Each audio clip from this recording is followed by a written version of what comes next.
Hi everybody. So we're just doing Facebook this time because last time was such a gong show trying to do YouTube as well, and then it didn't even work. So anyways, we are doing the Lamb book and we are up to chapter 4 now.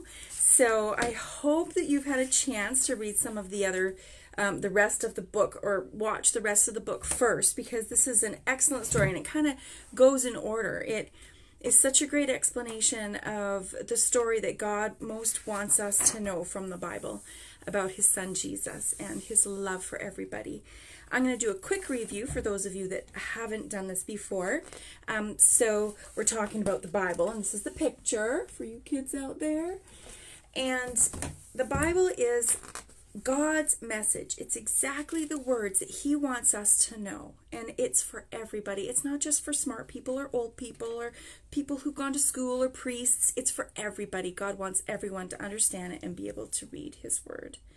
The first pages tell us that he has no beginning and no end, and that he's so big that the whole world can fit in his hand. That he made the whole world just by speaking his words, created things. That's how powerful he is. It's very encouraging to know that God is that big, because we know that he can be with us at the same time that he's with the people that we don't get to see right now. I miss a lot of people while we're stuck inside, and it's really nice to know that God is with them the same time as he's with me. All right, when God made the world, he made every single thing specifically the way he wanted it to be. All of the animals, all the birds, all of the trees and flowers are so beautiful. He could have made it black and white, and he didn't. And you know why? Because he loves us, and he wants things to be beautiful. The last thing he made? Adam and Eve. Good job. I know those of you that have seen this knew that. Okay, God made rules, because he wanted things to work in a right way to keep everybody safe. Without gravity, rules that the earth has, we would all be floating around and it'd be a little crazy. Without rules that our government makes, like stop signs and stuff like that, we would be unsafe. And God knew that. And so he made everything perfect. And this is a picture of heaven. I always have to show you this one because it's so encouraging. It's going to be so beautiful. We're going to get to hang out with the animals. And then the next story that we did last time was about the bad angels. And you can see him down here.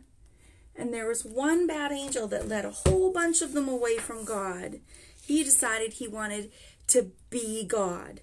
He thought he was better than God, if you can even imagine that.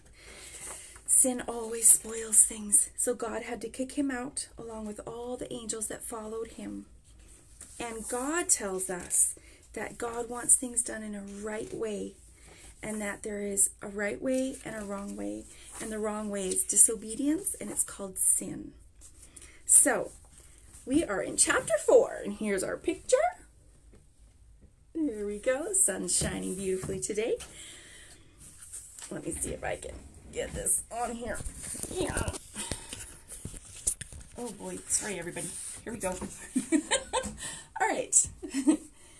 When God first made the world, it was just like heaven. There was no crying, hurting, or being scared. There were no bad or unkind people. Nobody stole, lied, or killed. There was no sin of any kind. And above all, nothing ever died. The world God made was a wonderful place to live. It was the way God wanted things to be. It was perfect. Because God is perfect.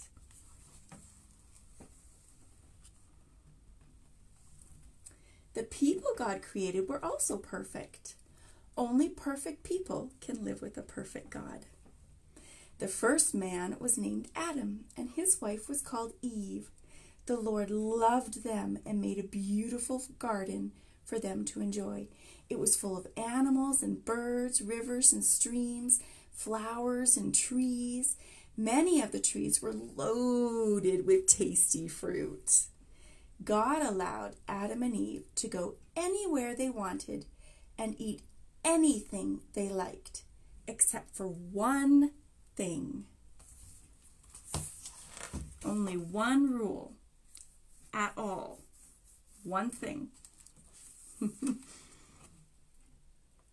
I think a lot of you probably know this story.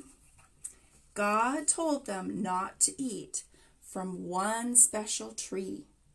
If Adam and Eve disobeyed that one rule and ate fruit from that one tree, they would die. Not being allowed to eat from that special tree wasn't hard for Adam and Eve. There were lots of fruit trees in the garden. But by obeying God, Adam and Eve showed the Lord that they believed him. They were trusting that God knew what was best. That's all God wanted them to do. Just believe what he said. It was like God was saying, trust me. So that's the way it was in the beginning. Perfect people trusting a perfect God and enjoying a perfect world. Sounds pretty amazing, doesn't it?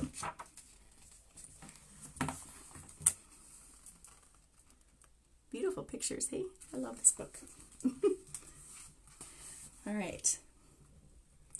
Then Satan, that very bad and cruel angel, visited Adam and Eve in the beautiful garden. He told Adam and Eve that God was hiding something good from them. Satan said that if they ate the fruit from the special tree, then they would be just like God. What should Adam and Eve do? Was Satan telling the truth, or was he lying to them? If they believed Satan, they'd eat the fruit. But if they believed God, they wouldn't. Who should they believe? God or Satan? Who should they trust? Well, I know who's trustworthy. I hope you guys do too. Do you know what? Adam and Eve began to think that being perfect people in God's perfect garden wasn't such a great thing after all. They wanted more. They wanted to be like God. So they did the only thing that God told them not to do. They ate the fruit. Adam and Eve believed Satan's lie. They felt that Satan knew better than God what was good for them. They broke God's one simple rule. They took sides with Satan against God. Isn't that crazy? When people don't do what God asks them to do, it always brings sadness.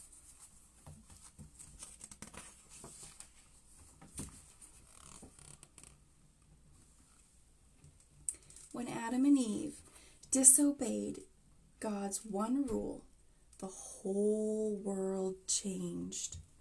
It was no longer safe and perfect. Weeds and thorns grew out of the ground. The animals started to kill each other. The world became a scary place, full of selfishness, sickness, and sadness, a place of death. Sin always spoils things. It ruined God's perfect world. It destroyed the special friendship God had with Adam and Eve. Adam and Eve thought that they were choosing what was best, but their choice to disobey God ruined everything. Let me see how many more pages we got here.